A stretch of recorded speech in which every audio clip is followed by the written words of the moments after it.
Hello, આજે આપણે જોઈશું ધોરણ 8માં પાઠ 1 સમય સંખ્યામાં સ્વાધ્યાય 1.1નો ત્રીજો દાખલો. એનામાં ચકાસણી કરવાની છે કે માઇનસ અને કાઉન્સમાં -x = x થાય. તો હવે આપણને પહેલો દાખલો આપેલો છે કે x બરાબર 11/15.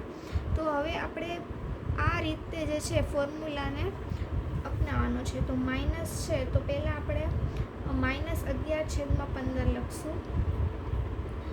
હવે અહીંયા બે માઇનસ છે એટલે આગળ પણ એક માઇનસ અને કાઉન્સની અંદર એક માઇનસ, બરાબર.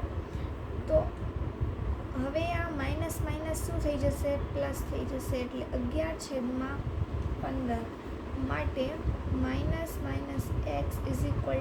-x નો આન્સર શું આવે? 11/15.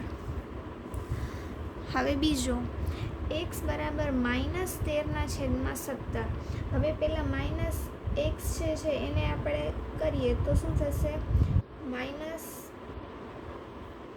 માઇનસ એની અંદર પણ -13/17 થશે. હવે માઇનસ પ્લસ થશે એટલે 13/17 આન્સર આવશે. હવે એની આગળ પણ માઇનસ લગાવવાનો છે એટલે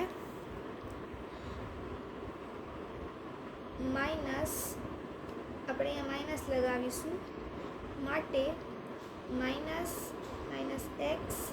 બરાબર એક્સમાં આન્સર આવશે -13/17.